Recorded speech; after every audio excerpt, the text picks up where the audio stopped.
In this lecture, we're going to have our first serious discussion about information security. We're going to do that by answering what is information security.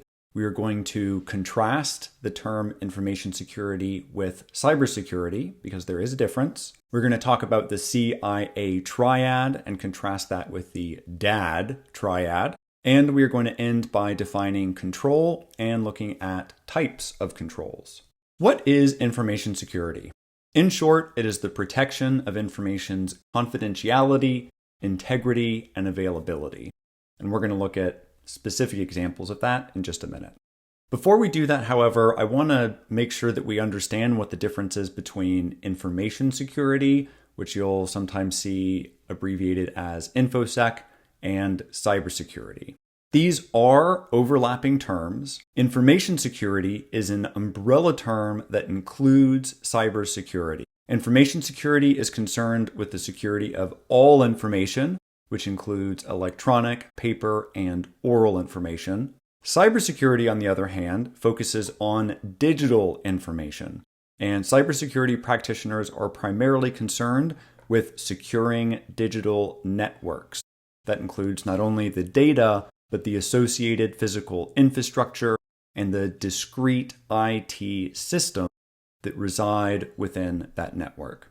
In this visualization, I've tried to present what the CIA Triad looks like.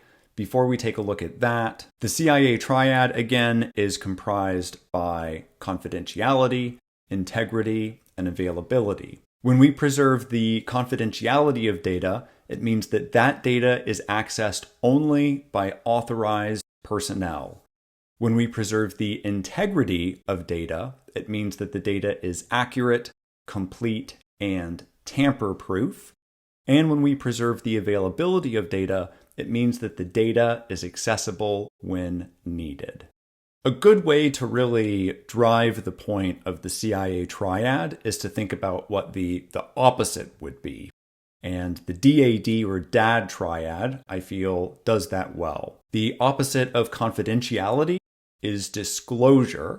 So remember, preserving confidentiality means that only individuals who are authorized to view data may do so. The opposite of that then is disclosure. Disclosure here in this context is unauthorized access. So that's the difference, right? Authorized versus unauthorized access. This doesn't need to be a bad actor. It doesn't need to be a hacker. It could be another employee who just so happens, for whatever reason, to have access to a file folder or a server that they should not. The I in the CIA Triad stands for integrity.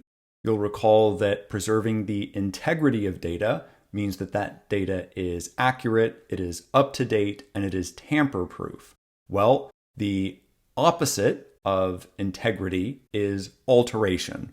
Alteration is when the data is unknowingly changed or tampered with.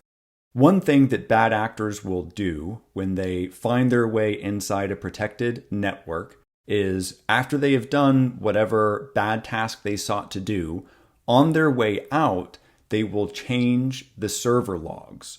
You'll remember from the Internet Terminology lecture that a server log notes who visited what and where.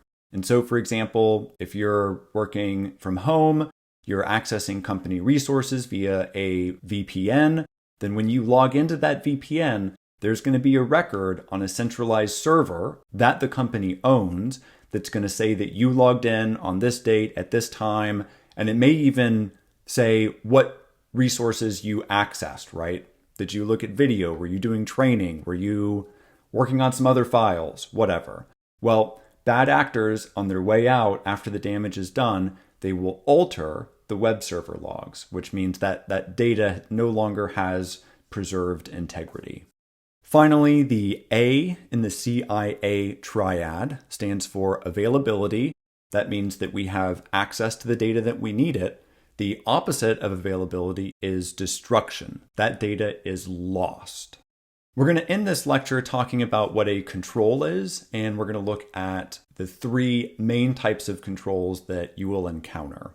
Controls are administrative, technical, and physical measures implemented to mitigate risk. Examples of administrative controls include policies, procedures, training, and signage.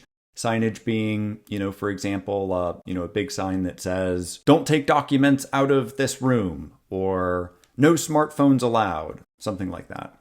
Technical controls include firewall configuration, logs, access controls, and intrusion detection and intrusion prevention systems. Finally, physical controls include gates, fences, locks, security cameras, guards, and guard dogs. When we talk about securing a network, we usually use the term defense in depth. It means that we're not securing our data or our network with just one control, but we're using multiple controls from each of these three categories. And so a data server, for example, may be located within your company's building. You need a badge to get physical access. You need to have the appropriate role or access authorization, which might be administrative. And you need to have a technical safeguard. For example, if you're accessing the server from your computer, then your computer IP address or equipment ID needs to be configured to allow that access. In this lecture, we answered the question, what is information security? Information security is defined as the protection of information's confidentiality, integrity, and availability. We contrasted information security with cybersecurity. In short, information security is the protection of all information, regardless of format, whereas cybersecurity focuses on the protection of systems, networks, and the data they house on digital information, digital networks, and the infrastructure. We then talked about the CIA and DAD triads. The CIA triad stands for confidentiality, integrity, and availability. You definitely need to remember that. And the DAD triad stands for disclosure, alteration, and destruction. You don't need to remember the DAD triad for the CIPP US. I provided it just to really help solidify the concept of the CIA triad in your mind. Finally, we defined control as a measure that is implemented to mitigate risk. We then talked about the three types of controls, which are administrative, technical, and physical. You need to know what a control is, you need to know the three types of controls, and you should be able to remember a couple examples of each category of control.